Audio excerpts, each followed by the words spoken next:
Hello students, welcome to Shubho study zone.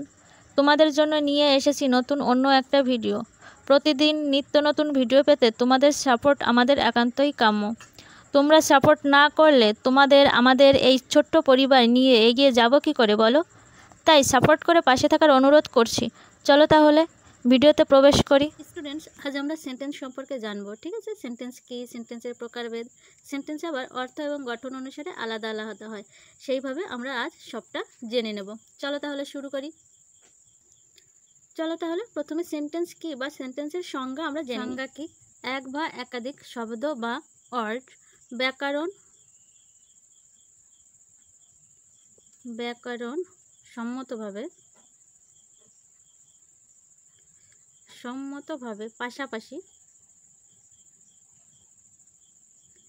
পাশাপাশি বসে সম্পূর্ণ অর্থ প্রকাশ করলে তাকে আমরা সেন্টেন্স বলি। ঠিক আছে, তাহলে কি হলো দেখো, এক বা একাধিক শব্দ বা ওয়ার্ড, আমরা শব্দ বলতে পারি, ওয়ার্ড একই, যখন পাশাপাশি বসে ব্যাকরণসম্মতভাবে আমাদের মনের ভাব সম্পূর্ণরূপে অর্থ প্রকাশ করতে পারবে, তাহলে তাকে আমরা সেন্টেন্স বলবো। ঠিক আছে, তার মানে কিন্তু আমাদের অর্থটা সম্পূর্ণভাবে প্রকাশ করতে হবে, তবেই সেটা সেন্টেন্স হবে। ঠিক আছে, যেমন ধরো উদাহরণ হিসেবে আমরা কি বলতে পারি? I know him. তাহলে আমরা উদাহরণ হিসেবে বলতে পারি আই নো হিম, আমি তাকে চিনি বা জানি। ঠিক আছে, দেখো আই নো হিম, আমি তাকে চিনি বা আমি তাকে জানি। এখানে দেখো পাশাপাশি ওয়ার্ড বসছে, আই নো হিম, তিনটে ওয়ার্ড বসছে এবং মনের ভাব সম্পূর্ণরূপে প্রকাশ পাচ্ছে যে আমি তাকে চিনি। কিন্তু দেখো এখানে যদি আমি হিম তারপরে আই তারপরে নো লিখতাম, তাহলে কি ব্যাকরণসম্মতভাবে লেখা হতো, অর্থ প্রকাশ পেত না তো? তাহলে তার জন্য আমরা বলতে পারি কি, যে ব্যাকরণসম্মতভাবে কয়েকটি ওয়ার্ড পাশাপাশি বসে যখন মনের ভাব সম্পূর্ণরূপে প্রকাশ করবে, তখন আমরা তাকে সেন্টেন্স বলবো। ঠিক আছে, দেখো এখন আমরা সেন্টেন্সের প্রকারভেদ সম্পর্কে বলি। সেন্টেন্সের প্রকারভেদ দুইভাবে হয়। ঠিক আছে, দুটো দিক থেকে বিচার করে সেন্টেন্সের প্রকারভেদ করা হয়। একটা হচ্ছে গঠনগতভাবে, আরেকটা হচ্ছে অর্থ অনুসারে, মানে সেন্টেন্সের অর্থ অনুসারে, আরেকটা হচ্ছে সেন্টেন্সের গঠন অনুসারে। ঠিক আছে, তাহলে গঠন অনুসারে সেন্টেন্সকে কয় ভাগে ভাগ করা যায়, আজ আমরা সেটা বিস্তারিত আলোচনা করব। ঠিক আছে, এই ভিডিওটিতে এই গঠন অনুসারে সেন্টেন্সে কয় প্রকার এবং কি কি তার সংজ্ঞা, উদাহরণ সবটা ডিটেলসে বলা হবে। তোমরা যারা এই ভিডিওটি দেখবে তাদের আর কোনো দিন এই সেন্টেন্সগুলো সম্পর্কে কোনো প্রবলেম হবে না। ঠিক আছে, তাহলে চলো প্রকারভেদগুলো দেখে নিই।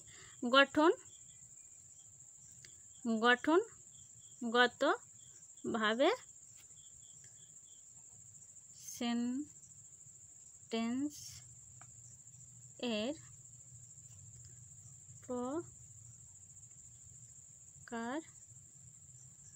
প্রকারভেদ কয় প্রকার? তাহলে গঠনগতভাবে সেন্টেন্সের প্রকারভেদ কয় প্রকার? না, 3 প্রকার। তাহলে আমরা বলতে পারি 3 প্রকার। কি কি চলো দেখে নিই। একে হচ্ছে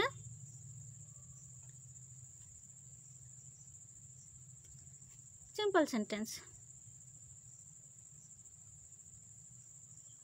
ঠিক আছে,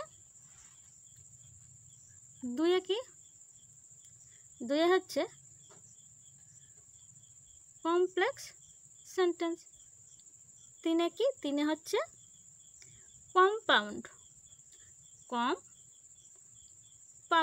সেন্টেন্স। ঠিক আছে, এবার দেখো সিম্পল সেন্টেন্সকে বলা হয় সরল বাক্য,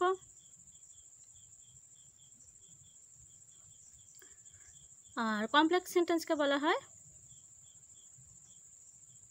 জটিল বাক্য, আর কম্পাউন্ড সেন্টেন্সকে বলা হয় যৌগিক বাক্য। ঠিক আছে, তাহলে আমরা গঠনগতভাবে সেন্টেন্স পেলাম 3 প্রকার। কি কি? Simple sentence, complex sentence, compound sentence. ঠিক আছে, এবার সিম্পল সেন্টেন্সকে আমরা কি বলি? সরল বাক্য। কমপ্লেক্স সেন্টেন্সকে বলি জটিল বাক্য, আর কম্পাউন্ড সেন্টেন্সকে বলি যৌগিক বাক্য। এটুকু তো আমাদের কোনো সমস্যা নেই আশা করি। নেক্সট চলো, এখন আমরা একে রয়েছে সিম্পল সেন্টেন্স, এটার সংজ্ঞা এবং উদাহরণ জেনে নেব। চলো তাহলে একে কি আছে? Simple sentence. ঠিক আছে, এবার সিম্পল সেন্টেন্স কাকে বলে? যে বাক্যে একটি কর্তা ও একটি ফাইনাইট ভার্ব থাকবে। ঠিক আছে, একটি কর্তা ও একটি ফাইনাইট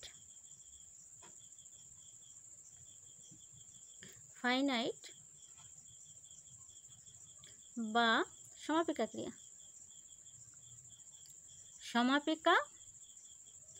ক্রিয়া থাকবে। ঠিক আছে, অবশ্যই একটি কর্তা আর একটি ফাইনাইট ভার্ব থাকতে হবে, তবেই সেটা আমাদের কি হয়ে যাবে? তবেই সেটা আমাদের সিম্পল সেন্টেন্স হয়ে যাবে। ঠিক আছে, একটি কর্তা ও একটি ফাইনাইট বা সমাপিকা ক্রিয়া থাকবে, এমনটি হলে সেটি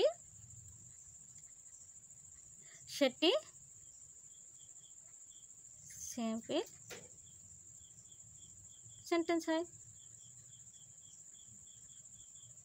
সেন্টেন্স হয়।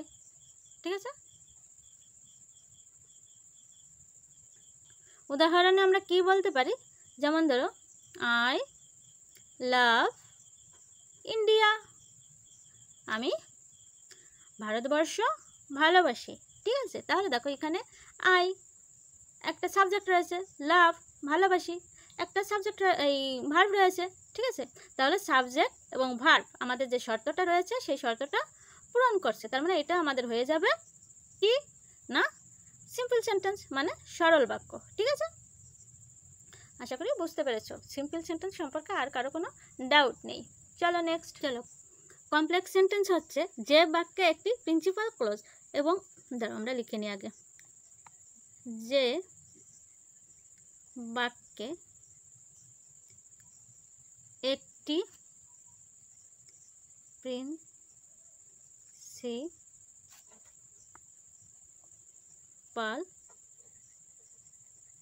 ক্লজ এবং এক বা একাধিক সাবঅর্ডিনেট ক্লজ ক্লজ থাকে, তাকে কমপ্লেক্স সেন্টেন্স বলে। ঠিক আছে, তাহলে আমরা কমপ্লেক্স সেন্টেন্স কি জানলাম না, যে বাক্যে একটি প্রিন্সিপাল ক্লজ এবং এক বা একাধিক সাবঅর্ডিনেট ক্লজ থাকে তাকে কমপ্লেক্স সেন্টেন্স বলে। এখন দেখো, আমরা যারা জানি না প্রিন্সিপাল ক্লজ এবং সাবঅর্ডিনেট ক্লজ কি, অ্যাকচুয়ালি ক্লজ সম্পর্কে যাদের ধারণা নেই, আমি তাদের বলবো আমার এই চ্যানেলে এই ক্লজ সম্পর্কে ভিডিও দেওয়া রয়েছে, তোমরা গিয়ে সেটা দেখে নাও, তাহলে ক্লজ কি সেটা তোমাদের ধারণা হয়ে যাবে এবং সেন্টেন্সের এই কমপ্লেক্স সেন্টেন্সটাও পুরোটা বুঝে যাবে। ঠিক আছে, এবার এটার উদাহরণ দেখি আমরা। দেখো, উদাহরণটা আমরা কি বলতে পারি? I know the boy who won the prize. ঠিক আছে, দেখো এবার I know the boy who won the prize, আমি বালকটিকে চিনি যে প্রাইজটি জিতেছে, যে পুরস্কারটি জিতেছে। ঠিক আছে, তাহলে কি হয়ে গেল? দেখো এখানে একটা এই যে হু থেকে এই পর্যন্ত একটা ক্লজ আর আই নো দ্য বয় একটা ক্লজ। ঠিক আছে, তাহলে অর্থাৎ দুটো সেন্টেন্সকে যখন একটা কনজাংশন দ্বারা যুক্ত করবে, ঠিক আছে, তখন সেটা কমপ্লেক্স সেন্টেন্স হয়ে যাবে। দেখো এই আমাদের হু দ্বারা যুক্ত করছে। ঠিক আছে, তাহলে এটা কমপ্লেক্স সেন্টেন্স হয়ে যাচ্ছে। ঠিক আছে, মানে জটিল বাক্য। কমপ্লেক্স সেন্টেন্স মানে হচ্ছে জটিল বাক্য। 3 নম্বরে কি আছে আমাদের? 3 নম্বরে আছে কম্পাউন্ড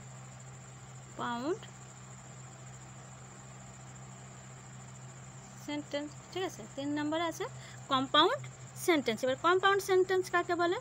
যে বাক্যে আমরা লিখে নিই, যে বাক্যে একাধিক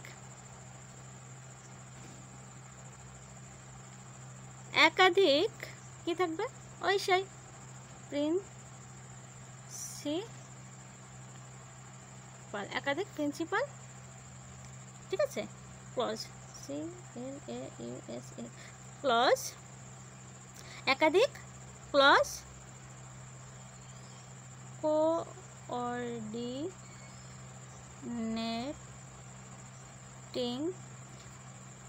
কনজাংশন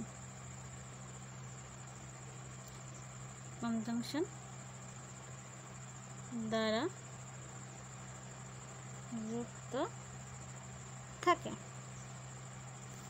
যুক্ত থাকে তাকে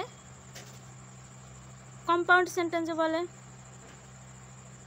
কম্পাউন্ড সেন্টেন্স বলে, ঠিক আছে।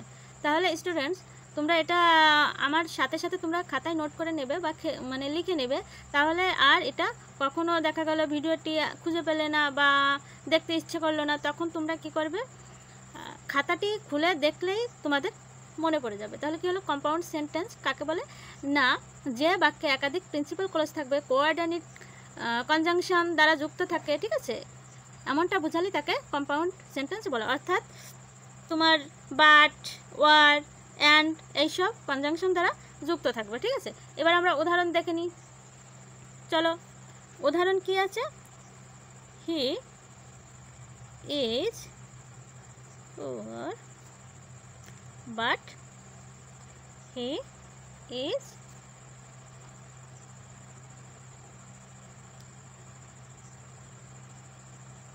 ঠিক আছে। দেখো, সে হয় গরিব কিন্তু সৎ, ঠিক আছে। এই দেখো এখানে বাট হচ্ছে একটা কনজাংশন। কি কনজাংশন একে বলা হয়, কোঅর্ডিনেটিং, ঠিক আছে,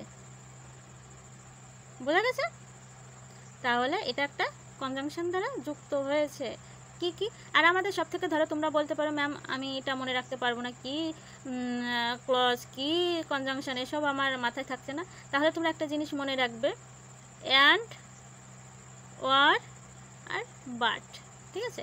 অ্যান্ড, ওয়ার আর বাট, এই তিনটি শব্দ যদি থাকে এবং দুটো সেন্টেন্সকে যদি যুক্ত করে, তাহলে বুঝবে সেটা হয়ে যাবে আমাদের কম্পাউন্ড সেন্টেন্স, ঠিক আছে। আবার বুঝে নাও, কম্পাউন্ড সেন্টেন্স যদি ভালো করে সংজ্ঞাটা বুঝতে না পারো, তাহলে অবশ্যই অ্যান্ড, ওয়ার, বাট, ঠিক আছে। কম্পাউন্ড সেন্টেন্সটা যদি বুঝতে না পারো, আবারও বলছি, তাহলে অ্যান্ড, ওয়ার, বাট এই তিনটি দেখে আমাদের চিনতে হবে বা জানতে হবে। এই তিনটি থাকলে এবং দুটো বাক্য যদি এই তিনটি দ্বারা যুক্ত হয়, তাহলে বুঝে নিতে হবে সেটা আমাদের compound sentence. Clear? Okay students, আজ আর নয়, দেখা হবে পরের ভিডিওতে। ততক্ষণ সুস্থ থেকো, সুন্দর থেকো, টাটা।